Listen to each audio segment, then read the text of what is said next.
Hello friends, welcome to SSC coaching centre. दोस्तों, आज के वीडियो में साधारण ब्याज के क्वेश्चन लेकर के आया हूं जो कि बहुत इंपॉर्टेंट है। तो पूरा वीडियो आप देखिएगा। चलिए स्टार्ट करते हैं। पहला सवाल है, 5,000 रुपए पर 5% वार्षिक दर से 5 वर्ष का ब्याज क्या होगा। 5 वर्ष का जो साधारण ब्याज है वो पूछा है। तो साधारण ब्याज का फॉर्मूला आपको पता होना चाहिए।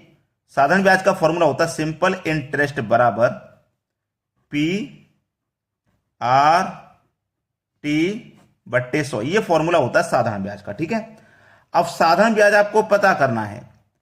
तो प्रिंसिपल आपका कितना है? 5,000। 5,000 लिख लीजिए। रेट है आपका 5% का, 5 लिख लो।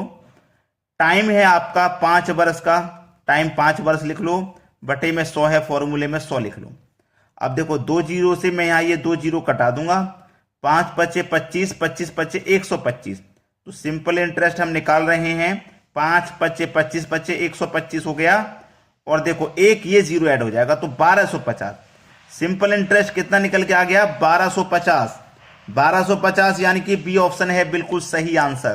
तो बताइए, आपसे नहीं होगा क्या? ये बहुत आसान है। और बहुत सारे बच्चे तो ये कहेंगे सर आसान सवाल ले लिया आपने, आसान सवाल करके दिखा रहे हो, थोड़ा कठिन लेके आया करो। तो इसके बाद में जो वीडियो आप पूरा देखोगे ना, तो आपको कठिन सवाल भी मिलेंगे, वो सवाल भी मिलेंगे जिनकी आपको जरूरत है। ठीक है, पूरा वीडियो इसलिए कहता हूं देखिएगा। अब देखते हैं अगला प्रश्न। अगला प्रश्न है, यदि 10 साल में 800 रुपए 1200 रुपए के बराबर हैं तो प्रति वर्ष साधारण ब्याज की दर कितनी है? बहुत अच्छा सवाल। देखो 10 साल में 800 रुपए 1200 रुपए के बराबर है, यानी कि प्रिंसिपल आपका, ये मैं आपको लिखता हूं प्रिंसिपल। प्रिंसिपल कितना है? 800 रुपए, या 800 रुपए आपका प्रिंसिपल था। आपने मान लीजिए जमा कर दिए बैंक में, और ये बैंक में अमाउंट हो गया आपका 1200 रुपए। 800 रुपए जमा किए थे, 1200 रुपए हो गए 10 साल में। ठीक है, 10 साल में हो गए। तो ब्याज आपको कितना मिला? 400 रुपए का ब्याज मिला है। ठीक है, ब्याज कितना मिला है? 400 रुपए का। अब सिंपल इंटरेस्ट बराबर जो फॉर्मूला है ना, उसे लगा दीजिए आप। ठीक है, आपको सारी चीजें आप पता लग गई, आप आसानी से कर सकते हो आप। ठीक है, देखो सिंपल इंटरेस्ट हमारा ब्याज कितना है? 400 रुपए निकल के आया है ना, तो मैं यहां 400 लिख सकता हूं। प्रिंसिपल 800 रुपए है। रेट कितना है भाई? रेट तो निकालना है, रेट नहीं पता। टाइम पता है 10 साल का है, 10 लिख देंगे। बटे में 100 है। अब देखना, एक जीरो से मैं ये एक जीरो कटा दूंगा ये वाला, और ये वाले एक जीरो से ये वाला एक जीरो कटा दूंगा, और ये एक जीरो से एक जीरो कट जाएगा। 8 से 40 5 बार में कट जाएगा। तो क्या बचा आपके पास? रेट ही तो पूछ रहा था, रेट 5% का हो गया। भाई रेट आपके पास कितना हो गया? 5% का। सवाल खत्म। ठीक है, 5% देखो पहले ही ऑप्शन में दिया गया है। यह हो जाएगा प्रश्न का बिल्कुल सही जवाब। अब देखेंगे अगला प्रश्न। अगला प्रश्न है, एक धनराशि 3 वर्षों में साधारण ब्याज पर 815 रुपए एवं 4 वर्षों में 854 रुपए हो जाती है, तो वह धनराशि क्या है? 3 वर्ष में बोल रहा है 815 हो गई। ठीक है, 4 वर्ष में हो गई 854। मतलब क्या है? 3 वर्ष में 815 हो गई है, तो इस राशि में 3 वर्ष का हमारा ब्याज शामिल है। अब सबसे पहली बात, 3 वर्ष से 4 वर्ष होने में 1 वर्ष बढ़ गया। 1 वर्ष बढ़ गया ना, और 1 वर्ष में देखो ब्याज कितना बढ़ गया? 815 से 854 हो गया। 815 था ना, 815 से 854 हो गया, तो ब्याज कितना बढ़ गया? 39 रुपया। यानी कि 1 वर्ष में ब्याज हमारा 39 रुपया बढ़ रहा है कि नहीं? तो देखो 3 वर्ष में कितना बढ़ेगा, क्योंकि 3 वर्ष का ब्याज शामिल है ना। 815 में कोई राशि थी हमारी जो 3 वर्ष में 815 हो गई, तो इसमें 3 वर्ष का ब्याज लगा के 815 हुआ है। 3 निम 27 का 7, कैरी का 2, 3 त्रिका 9, 9 2 11, यानी कि 117 रुपये ब्याज है हमारा 3 साल का। तो 815 में से हम ब्याज को घटा देंगे। ब्याज को घटा देंगे तो मूलधन बचेगा हमारे पास, धनराशि बचेगी। 5 में 7 नहीं जाएगा, इधर से कैरी ले लो, 15 हो जाएगा। 15 में 7 जाएगा 8। इकाई अंक किस में 8 है? एक ही ऑप्शन है जिसमें 8 है, तो ये सही हो गया। पूरा सॉल्व करना है कर लीजिए, लेकिन एग्जाम के लिए हमारी ऐसी तैयारी बहुत इंपॉर्टेंट रखती है जो केवल एक संख्या देखकर हम आंसर बता दें। तो इधर देखो क्या बचा? 0। अब 0 बचा ना, 0 में से तो जाएगा नहीं, 1 इधर से कैरी ले लिया ना, तो 10 हो जाएगा। 10 में से 1 जाएगा आपका 9, इधर 7 बचा, 7 में से 1 जाएगा 6, 698 हो गया।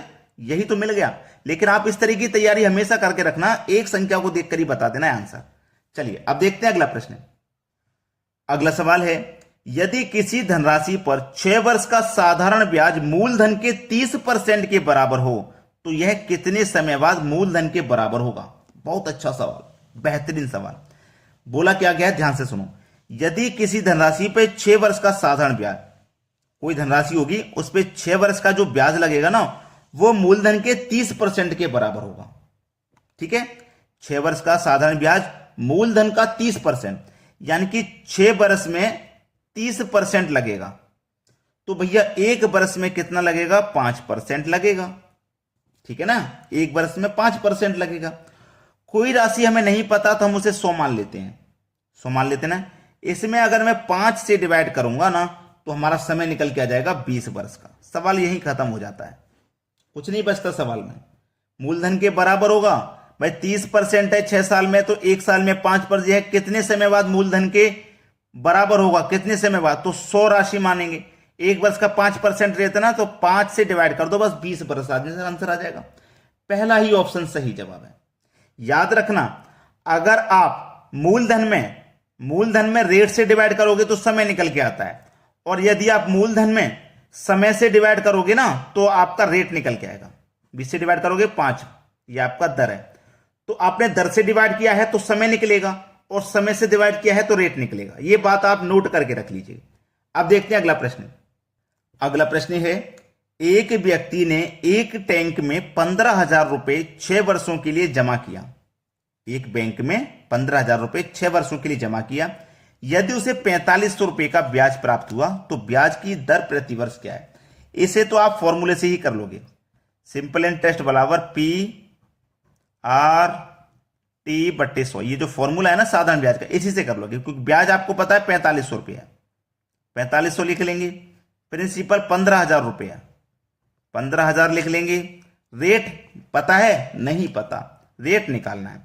टाइम पता है 6 वर्ष का, और बटे में कितना? 100। 2 जीरो से आप ये 2 जीरो कटा दोगे, 1 जीरो से 1 जीरो कटेगा, 15 त्रिक का 45, और 1 जीरो 30 बार में कट गया। 6 से कटाओगे 30 को, 6 पंजे 30, 5 बार में कट जाएगा। इधर क्या बचा? आर, यानी कि रेट आपका कितना है भाई? 5%। सी ऑप्शन प्रश्न का बिल्कुल सही जवाब हो जाएगा। चलिए, ये फॉर्मूले के बारे में आपको बता दूं। आर आपको निकालना है, यानी कि रेट निकालना है। पी फॉर होता है प्रिंसिपल, ठीक है, आर फॉर होता है रेट, टी फॉर होता है टाइम। यानी कि बहुत से बच्चे जो नए नए तैयारी करना शुरू किए हैं ना, उनको नहीं मालूम होगा कि ये पी आर टी क्या है। पी फॉर प्रिंसिपल यानी कि मूलधन, आर फॉर रेट यानी कि दर, टी फॉर टाइम यानी कि समय, ठीक है, और सिंपल इंटरेस्ट मतलब जो ब्याज है वो। तो जिन बच्चों को नहीं पता है मैं उनके लिए बताना चाह रहा हूं। और मैं एक चीज आपको बता दूं कि आपने वीडियो को लाइक नहीं किया, लेकिन लाइक नहीं किया तो कर दीजिए, शेयर नहीं किया तो शेयर भी कर दो।